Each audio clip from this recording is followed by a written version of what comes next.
Morning बच्चों, हम निकाल लीजिए फिफ्थ और सिक्स क्लास की हिंदी ग्रामर की नोटबुक। हमारी चल रही है संज्ञा। संज्ञा के अंदर संज्ञा की परिभाषा मैंने आपको बता दी है।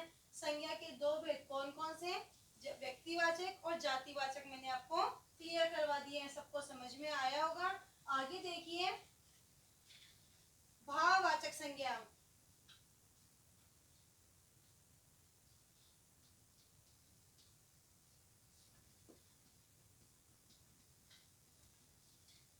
साथ साथ लिखते भी जाइएगा, जब समझाने लगूं तब लिखना बंद कर देना, ठीक है। जिस शब्द से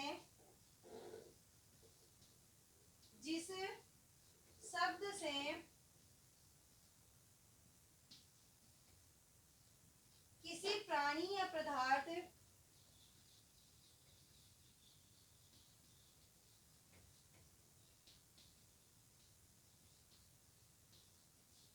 जिस शब्द से किसी प्राणी या पदार्थ के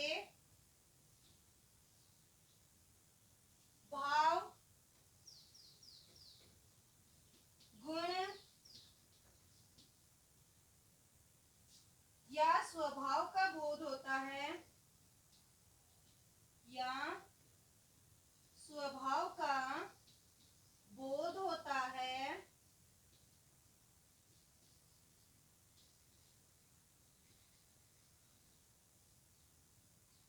उसे क्या कहते हैं? भाववाचक संज्ञा कहते हैं।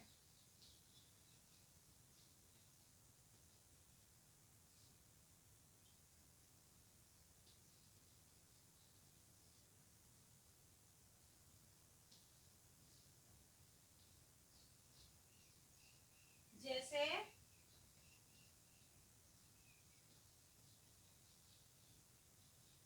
वीरता,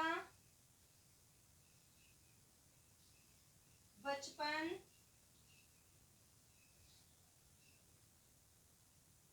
मिठास,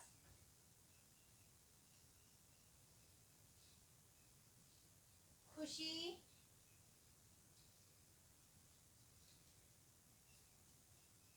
क्रोध,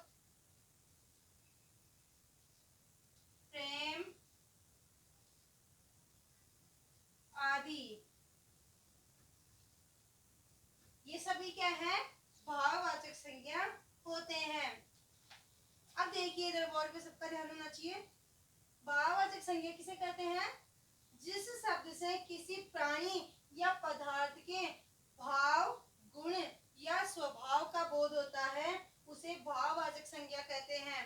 स्वभाव, उसका क्रोधित स्वभाव होता है, किसी का मतलब वो हमेशा हंसता रहता है, खुश रहता है, तो स्वभाव का पता लग रहा है। और भाव, किसी के भाव पता लग रहे हैं कि वह अभी क्या सोच रहा है, वह अभी क्या चाहता है, वह क्या कर रहा है, आगे की उसकी क्या भाव है, क्या इच्छा है। गुण, उसके अंदर क्या गुण है, वह अच्छे कार्य करता है, वह बुरे कार्य करता है, वह कुकर्म करता है, जो भी उसके गुण है उसके बारे में पता लगता है। अवस्था, इसमें अवस्था भी आ जाती है कि उसकी कौन सी अवस्था है, वह बचपन में है, उसके बुढ़ापा है, वह जवान है, जो है वो किस में आ जाएगा? उसमें भाववाचक संज्ञा में आ जाएगा।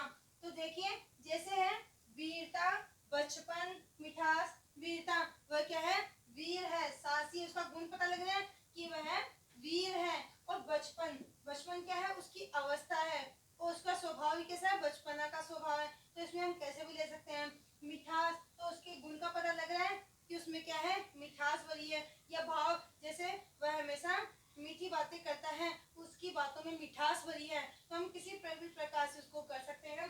खुशी, मतलब उसकी क्या है? भाव का पता लग रहा है कि अभी वह क्या है? खुश है, उसकी खुशी महसूस हो रही है। क्रोध, किसी के प्रति क्रोध का भाव आता है, और किसी के अंदर प्रेम का भाव होता है। ये सब किस में आते हैं? भाववाचक संज्ञा में आते हैं। जैसे आपको मैंने लेसन पढ़ाए थे, उन लेसन के अंदर जो क्वेश्चन आंसर थे भाषा और व्याकरण की, जब हमने बात की थी, उनमें भी ये सारी चीजें बताई गई है। संज्ञा, सर्वनाम, विशेषण, ये सब उसमें मैंने आपको उदाहरण के तौर पर पहले करवा दिए हैं। थोड़ा बहुत मैंने आपको समझाया भी था, तो ये समझने में आपको समय नहीं लगेगा, ठीक है। तो इस प्रकार से आपकी होगी संज्ञा। तो संज्ञा आपकी कंप्लीट हो गई है। इसके बाद में देखिए आपका है क्वेश्चन आंसर। क्वेश्चन आंसर भी आपको करना है। तो पहला क्वेश्चन आपको लिखना है,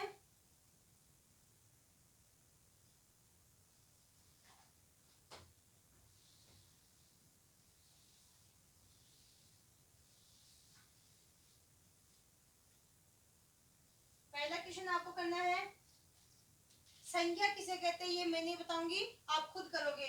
मैंने आपको संज्ञा की परिभाषा बताई है, जो क्वेश्चन लिख रही हूँ उसके अंदर संज्ञा की परिभाषा आएगी और उदाहरण सहित, मतलब जो आपको उदाहरण बताए हैं या तो वो या उसके अलावा भी यदि आपको उदाहरण आते हैं तो आप लिख लीजिएगा। पहला क्वेश्चन है, संज्ञा किसे कहते हैं।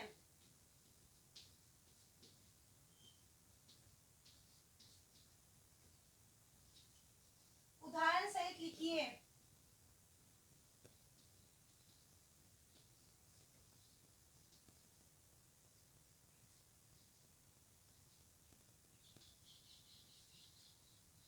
ठीक है, ये आपका पहला क्वेश्चन है।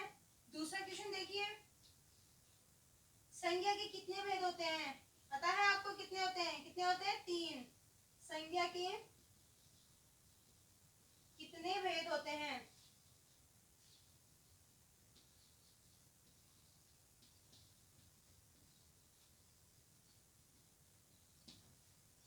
प्रत्येक के 2-2 उदाहरण लिखना है। प्रत्येक के 2-2 उदाहरण